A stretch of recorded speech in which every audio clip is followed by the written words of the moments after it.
welcome to Rubbin Minds Plus. My name is Desmond Ekunwe, and on today's episode, we're talking about the coronavirus. And before we have a conversation with Mr. Temidayo Taiwo-Sidiq, would like to get the thoughts of a few people. Are they feeling some kind of way about the virus? What are your thoughts about the virus? Is there any form of panic about the virus? So let's watch that now. Hi, I'm Aisha Hamid. Regarding the coronavirus, I'm not still scared. I feel like I'm supposed to be scared. Today we woke up hearing that there was a third case, and then some hours in, there are 5 more cases, so that's 8 in all. And I really do not feel like we can trust the people up there to really help. But at the same time, I'm not scared. I feel like that comes from the people I'm around. I'm really scared. Little things I've done, I don't know, wash my hands more. I was never a dirty pig or anything. I've always washed my hands, so I'm not really out of my routine. Okay, thankfully, where I work, there's a hand sanitizer, so I use it more often. That's about it. I feel like at the end of the day, I still have to enter bus with people who do not give a them. So why stress? That's it. Okay. Hi, my name is Ayobola Eniola. So my thoughts on the coronavirus. Really, I think it's nothing to be scared about. So let me even start from there. I think where people need to be right now is being alert, not being scared. And being alert comes from a place of awareness, comes from a place of the right information being passed around, and observing these things, following them to the letter. Really, I think maybe the government was a bit lax. Yes, I feel there's some decisions they had to have made, about flights in and out of the country some weeks back to prevent. Relatively, I think they were relaxed, thinking, oh, there's no coronavirus yet in Nigeria. It is not widespread. It's just one person. The person is fine.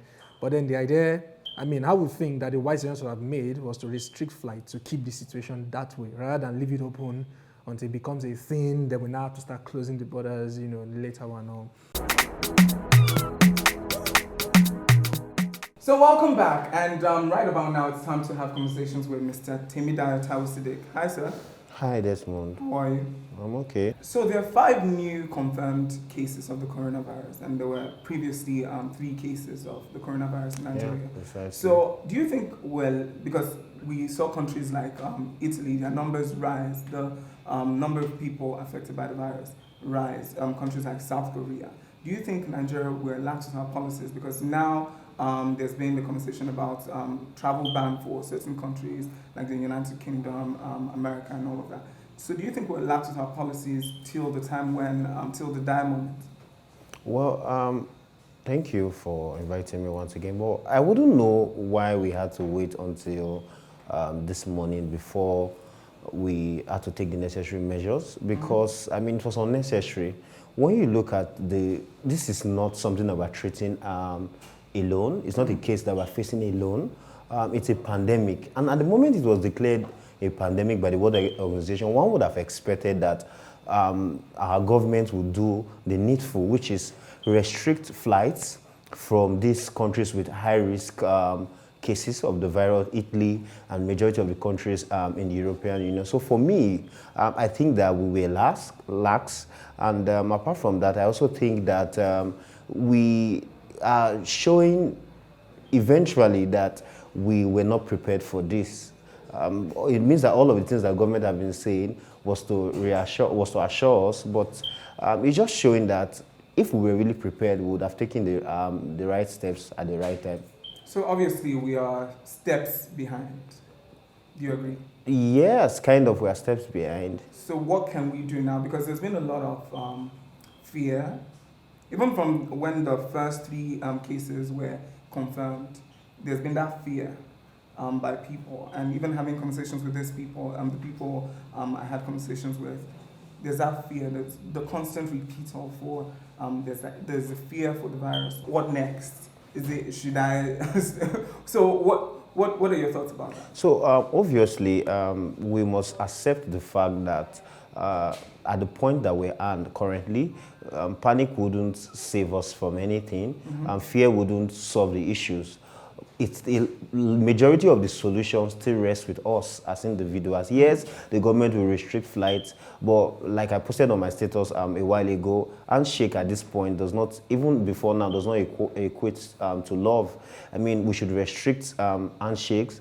We should apply social distancing in our relationship with people, which is that if you don't have any reason to go out, then stay in your house. And even when you go out, as much as you had contact with people, especially for a populated city like Lagos where we are, I mean, it will be necessary that we wash our hands from time to time. We use the sanitizer, alcohol-based sanitizer, and most importantly, where you have contacted other people, whether they have symptoms or not, you should avoid touching your eyes, your ears, and your mouth, generally, so that the way it is, the way I see it, you know that even before the announcement of the pandemic, we already are lagging behind in terms of basic health facilities, in terms of medical personnel. Nigeria has one of the lowest ratio when it comes to doctor to patients. So, I mean, we were even far behind, not to talk about... Do you think that our the Nigerian medical team, they are unprepared to handle the virus? It's not about the Nigerian medical team being unprepared. Because we're not even on strike. That's for the Abuja guys who are threatening to go on strike. But largely, we know that in Lagos, a lot of cases are still being handled. But my point is that even before now, we've been having health issues that a lot of our doctors are leaving Nigeria to Canada and other places where they are being respected and they can get a better life with whatever they've studied. But my point is that it shows that largely we as citizens still, the bulk of the load still rests on us. Yes, we agree the government must do what it must.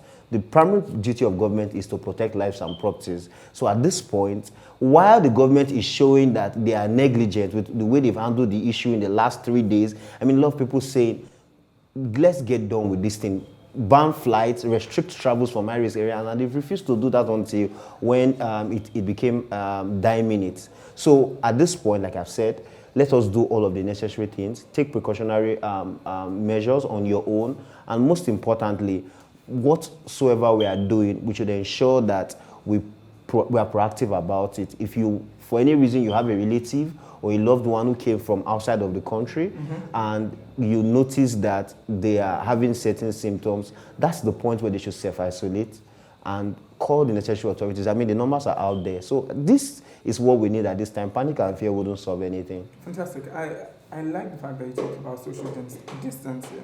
So do you think, because a lot of countries that have been affected, they've started implementing stuff like work from home for their for workplaces. Do you think it's that big of a problem yet in Nigeria for businesses, offices to start implementing work from home?